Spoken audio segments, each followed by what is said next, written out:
So as I mentioned, we're going to be cutting some more. We've got a few more sticks up there in front of the wood stove. We're going to chop up with our lightly modified G366. So on this one, this has got the big carb, open up the air filter elbow, and we have a fully gutted muffler with our deflector welded on. But since we're going out to cut, I need to put our brace bolt back in. If you listen real close back there, you could probably hear Dad running his little steel, getting these logs prepped up. So hopefully this one does a little bit better than the 241 or 261 that he's got out there. Get this all tightened on here. And we'll put our same 20-inch bar and chain that we had. Now it's been a few years since I've had a wood stove, but when I was cutting often, I always liked a 20 or 24-inch bar. Now I don't know what you guys run on your 60 cc's. If you want to leave a comment, let me know. I've heard of people running real long bars, but out here, for me anyway, cutting the firewood I do, on a little saw, there's really no need for much over a 20 or 24. But hopefully we could do some simple modifications and get this to run a 20 or 24 with authority. But we're just going to put our little 20 on. Let's make sure the chain's all the way on before we get too carried away. This is that same C83 we were running last time. We still got a couple of those cherry pieces left, and I'm sure he had mentioned some cherry trees coming down in the fence row, so I'm sure that's what he drug up. But we'll take this out, get it warmed up, see where the tune likes to be. Now that it's a little bit freer flowing, it might like the 13.5 range. And I'm pretty notorious for running things on the rich side because I know I'm not going to burn up a rich saw. Let me get this on, tighten it down. I always like to give them a spin on the back side of the cutter. That way if anything's in there, we'll see. That don't look too bad. You got some ready? Yeah, I cut it off above the barbed wire. Cut it off above the barbed wire? You found the barbed wire? Yeah. He found the barbed wire. So hopefully we don't find any more barbed wire. But this is all ready to go. Top off our fuel and oil, and I think we're at about 1 full tank through this, so we'll continue trying to keep track of tanks on the dyno, in the wood, everything else, but we got to be real close to that 1 tank mark on this. So you guys that do have these clones, do you keep track of tanks, hours, loads? What do you guys do to kind of keep track of time on them? Let me know what kind of hours you guys are seeing out of your builds. So we got our tanks all topped off. Let me grab my tack and my tuning screwdriver and we'll go out and we'll start cutting some firewood. Alright, we got a pair of bolt cutters here because he said he found some barbed wire if you didn't hear while we were barring it up. So Dad found some barbed wire with his saw, but I'll lop off a few of these. We'll get it all tuned in. And we got our lightly modified 366 here. So we'll see how it does on this here chunk of cherry again.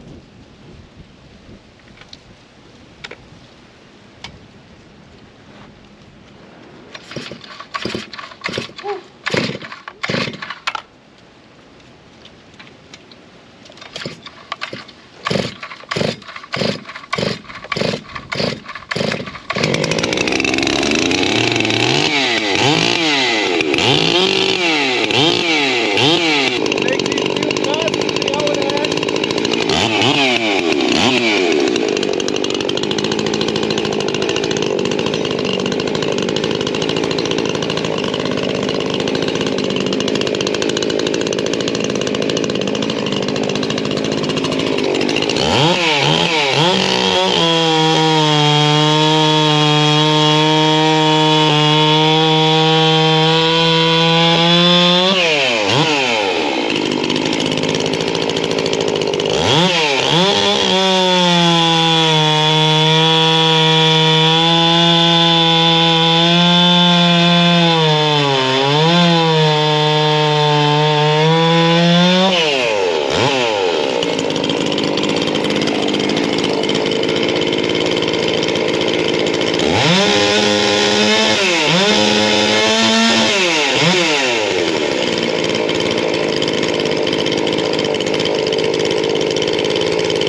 still right around that 13.2 to 13.5. Chain's still cutting good. I'll move you in a little bit closer. We'll finish up bucking up these pieces. Now the only thing I don't like about it, and I'm not sure if that's the saw or the carb yet, is it seems to lose its prime. It takes a few extra pulls to get started, as you've seen.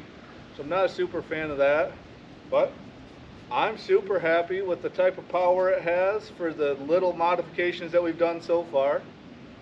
Light saw, good power, cutting well. I don't know what more you could ask for. What do you guys think? Now here's that piece of barbed wire. I know everybody's used to finding stuff. He said when he pulled this one out of the fence row, took about 30 foot of it with it. But that's the kind of stuff that will make a chain not very happy in a hurry. So we will get this set up. We'll get some of these noodles done. I'll whittle on these pieces right here because we did it last time, bone stock. So we'll see if we got any more noodling power. All right, well, we'll see if it does our nice one pull restart. Nope.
Alright, actually I'm going to set the brake. I'm going to see if it'll sit there and idle. I'm going to grab my little fiskars over there. I'm going to split these open and we'll make some more rip cuts. But I just want to see if this will sit here and idle. It's got good manners.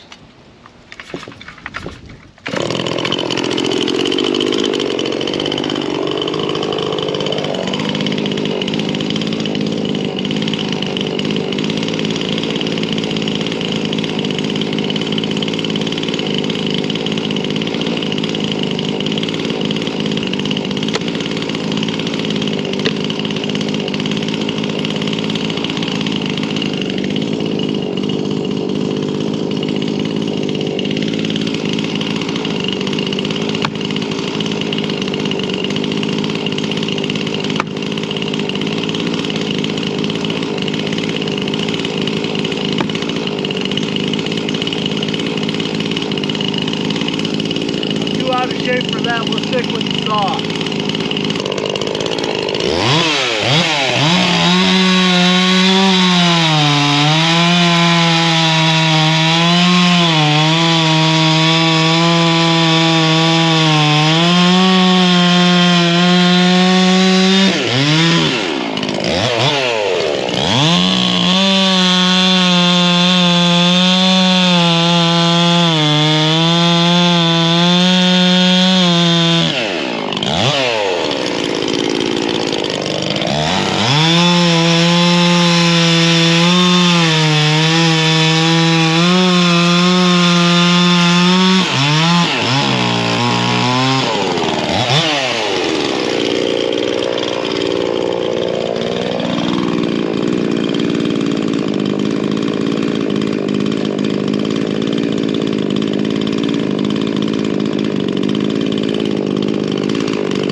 beginnings of some dirt on that last one.